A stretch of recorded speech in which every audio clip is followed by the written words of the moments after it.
மகாபாரதத்துல ரொம்ப அழகான ஒரு கதை எனக்கு ரொம்ப பிடிக்கும். கிருஷ்ணரும் பலராமரும் காட்டு வழியா பயணம் போயிட்டு இருந்தாங்களா. இரவு நேரம் வந்தோன்னா கிருஷ்ணரும் பலராமரும் பேசிக்கிட்டாங்களாம். நீ கொஞ்சம் நேரம் தூங்கு, ரெஸ்ட் எடு, எந்திரிச்சிரு, அப்புறம் நான் கொஞ்ச நேரம் தூங்குறேன், நீ தூங்குறப்ப நான் காவல் இருப்பேன், நான் தூங்குறப்ப நீ காவல் இரு. ஓகே. கிருஷ்ணர் தூங்கி இருக்காரு, பலராமர் காவல் இருக்காரு. ஒரு அசுரன் திடீர்னு என்ன தைரியம் இருந்தா எங்க ஊர்ல நீங்க ஸ்டே பண்ணுவீங்களா, தங்குவீங்களா அந்த காட்டுல, உன்னெல்லாம் என்ன பண்ற பாரு அப்படின்னு சொன்னோன்னு அவ்வளவு பெரிய பலராமர் பயந்துட்டாராம்.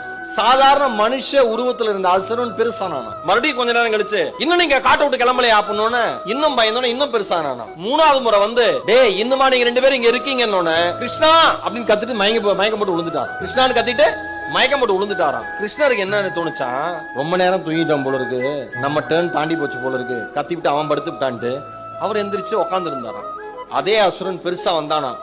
எங்க ஏரியால உங்களுக்கு என்னடா வேலை அப்படின்னு கேட்டவன கிருஷ்ணர் அழட்டிக்காம சொன்னாராம், யாரு நீ, அவ்வளவுதான் சின்னதாயிட்டானா. மறுபடியும் கொஞ்ச நேரம் கழிச்சு நீ என்ன போலையானோன்னு, நான் ஏன்டா போனோன்னு மறுபடியும் சின்னதாயிட்டானா. மறுபடியும் என்னையே மிரட்டுறியானோன்னு, நீ எல்லாம் எனக்கு ஒரு ஆளா அப்படின்னு ஒரு சின்ன பொம்மை மாதிரி ஆயிட்டானா. அவன் எடுத்து பாக்கெட்ல போட்டுக்கிட்டாராம். காலையில எந்திரிச்சு பலராமர்ட்ட சொன்னாராம், நைட் ஒருத்தன் கத்திக்கிட்டே இருந்தான் அப்படின்னு. யாரு அப்படின்னு பேக்கெட்ல இருந்து எடுத்து காமிச்சாராம், இவன் தான் அப்படின்னு. இந்த கதை நடந்தது நடக்கல உருவகம் எல்லாத்தையும் விட்டுருங்க. ஆனா விஷயத்தை நம்ம வாழ்க்கையோட பொருத்திக்கோங்க. நீங்கள் பயப்படுகிற பொழுது ஒன்றுமே இல்லாத சிறு புள்ளியாக இருக்கிற ஒரு பிரச்சனை விஸ்வரூபம் எடுத்து உங்களை பயமுறுத்தும். உங்களிடம் பயம் இல்லாத பொழுது விஸ்வரூபமாக இருக்கிற பிரச்சனை கூட உங்கள் கண்களுக்கு சிறு புள்ளியாக தெரியும். இவ்வளவுதான் வாழ்க்கை. Download ShareChat.